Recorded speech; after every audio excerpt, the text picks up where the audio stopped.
नमस्कार दोस्तों मेरे एस्ट्रोलॉजी चैनल निवाष्ट में आप सभी का स्वागत है। आज मैं इस एपिसोड में आपको बताने जा रहा हूं ग्रहों की विशेष अवस्थाएं। ग्रहों की कई अवस्थाएं होती हैं, हमने पिछले एपिसोड में भी बताया आप लोगों को, और आज इस एपिसोड में मैं ग्रहों की विशेष अवस्थाएं बताने जा रहा हूं। ग्रहों की कई अवस्थाएं होती हैं। ग्रह अपने अवस्था के अनुसार काम करते हैं।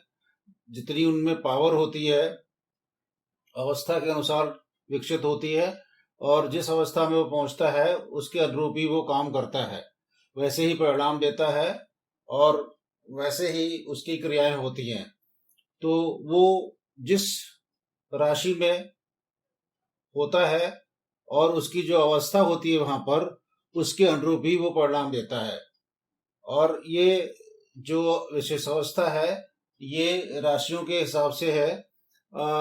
सब राशि या विषम राशि किस राशि में वो ग्रह है और उसकी क्या अवस्था है, उसके अनुरूप ही वो परिणाम देता है। तो मैं यहाँ पर बता रहा हूँ आपको ग्रहों की विशेष अवस्थाएं।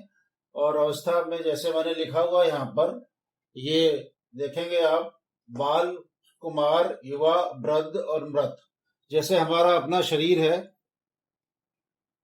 पुरुष है या महिला है, जो भी प्राणी है, वो बाल, उनका जन्म होता है और जन्म के बाद फिर वो कुमार होते हैं। अपना उम्र के हिसाब से उनका एज बढ़ता है, उनकी अवस्था भी, शरीर की शारीरिक अवस्था भी बढ़ती है।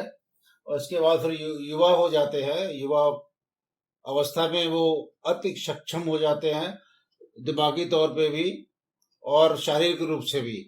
सोचने की शक्ति बढ़ती है उनकी। तो उसी प्रकार से ये हमारे ग्रह जो हैं ये भी उसी के अनुरूप काम करते हैं।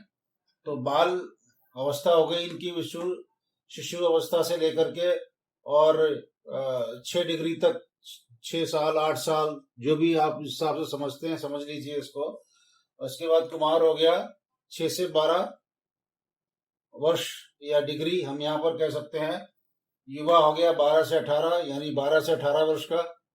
तो ये जैसे कोई होता है बच्चा, तो वो 12 से 18 वर्ष का होता है, तो इसमें और क्षमता बढ़ जाती है, सोचने की शक्ति, दिमागी तौर पे सक्षम हो जाता है।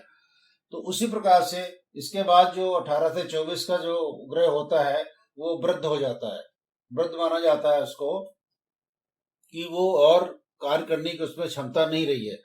वो जहां भी रहेगा, जिस राशि में रहेगा, उसमें वो रिजल्ट नहीं देगा और बस सोया पड़ा रहेगा, जिसको हम कहते हैं। तो वो और रिजल्ट नहीं देने की स्थिति में है, उसको हम वृद्ध मान लेते हैं। और 24 से 30 की अवस्था में हम इसको मृत मान लेते हैं कि बिल्कुल भी रिजल्ट नहीं देगा। ऐसा बिल्कुल भी नहीं है कि मृत या वृद्ध जो होगा वो बिल्कुल रिजल्ट नहीं देगा। कि वृद्ध होता है अगर उस ग्रह में है, तो कहीं न कहीं उस ग्रह की उपस्थिति तो अपनी दर्ज कराता है वहां पर, और उसके साथ में जो दूसरा ग्रह होता है वो उससे एनर्जी लेकर के और अपना उसका काम करता है। तो हम वृद्ध को भी ये नहीं कह सकते कि वृद्ध होने पर कोई भी ग्रह बिल्कुल भी निष्क्रिय हो गया और बिल्कुल भी परिणाम नहीं देगा। उसकी जो अपनी बिहेवियर है, उसका जो आचरण है, वो अपना नहीं छोड़ता है। वृद्ध होने पर शक्ति बेशक उसकी कम हो जाए, लेकिन वो अपने आचरण को नहीं छोड़ता, तो अपने आचरण को बनाए रखता है। और जो भी उसके ग्रह साथ में होता है या जो भी उसकी दृष्टि होती है जिस ग्रह की, उसके अनुरूप वो कहीं न कहीं कुछ न कुछ परिणाम जरूर देने की स्थिति में होता है। ऐसा ही मृत की स्थिति में, मृत ग्रह भी अगर कहीं पर है किसी राशि में, तो ऐसा नहीं है कि वो जो है बिल्कुल भी निष्क्रिय हो गया है। बिल्कुल उसका और भी काफी चीजें होती हैं दूसरी अवस्थाओं में, अपना और किसी रूप में उस वहां पर बैठे हुए किसी ग्रह को प्रमोट करता है, या उसकी और किसी भी विधि से उसको सपोर्ट करता है।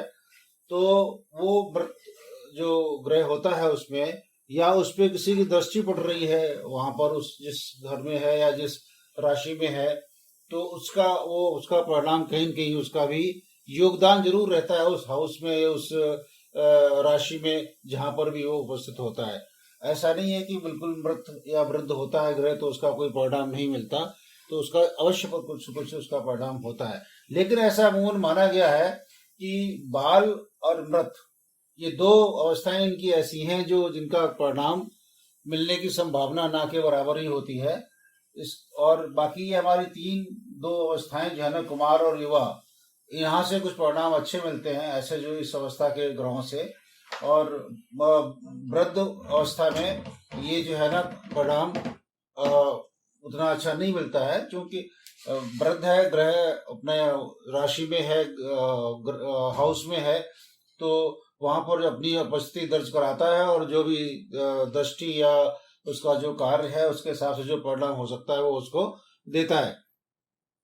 तो इस हिसाब से ये जो है ना, लेकिन 12 से 18 डिग्री में जो होता है ना, आप कहेंगे 12 से 18 वर्ष की आयु का बालक या बालिका जो भी होती है उसमें एनर्जेटिक होता है, एनर्जी होती है, और वो अच्छा दौड़ भाग के काम करता है, अच्छा परिश्रम करता है और अच्छा इंथुजियास्टिक होता है। तो इस तरीके से 12 से 18 डिग्री का जो ग्रह होता है ना, वो अच्छा परिणाम देता है, और इसीलिए इसको हमने युवा कहा हुआ है, यहाँ पर ये युवा लिखा हुआ है। तो बाकी ये विषम राशियों में इस तरह से होता है, और सब राशियों में ये इसका उल्टा चलता है, क्योंकि हम काउंटिंग करते हैं तो वापस भी उसी हिसाब से आते हैं। तो इसलिए ये इनका डिग्री, लेकिन ये 12 से 18 का दोनों में सम है कि इसमें भी सम राशियों में भी और विषम राशियों में भी, दोनों में 12 से 18 का जुबा ही दर्शाया गया है। तो 12 से 18 डिग्री का जो ग्रह होता है वो पूर्ण उसका फल देता है अपना, जो भी उसका कारकत्व है, जो उसके जो कारक है जिसका, या उस हाउस का जो कारक है, उस राशि का जो है, तो वो अपने हिसाब से सारे परिणाम उचित देता है और पूर्ण परिणाम देता है। तो 12 से 18 डिग्री का जो है ये जो ग्रह है वो बहुत ही पावरफुल माना गया है, इसलिए जो है ना इसको हम युवा कहते हैं। और बाकी हमने आपको ये सारा दर्शाया हुआ है। ये अवस्था भी ग्रहों की बहुत इम्पोर्टेंट है, ये आगे हमको प्रेडिक्शन में बहुत काम आएगी। तो इसलिए हमने आपको ये इस एपिसोड में सिर्फ इन ग्रहों के अवस्थाओं के बारे में ये बताया आपको, तो आप लोगों को भी ये जानकारी रखने के लिए जो है ना आगे बहुत फायदेमंद रहेगी। तो मैं दोस्तों इस एपिसोड में इतना ही रखता हूँ, और अगले एपिसोड में फिर मैं और कुछ राशियों के बारे में कुछ जानकारी अभी और शेष है, वो मैं अगले एपिसोड से शुरू करूंगा आप लोगों को देना।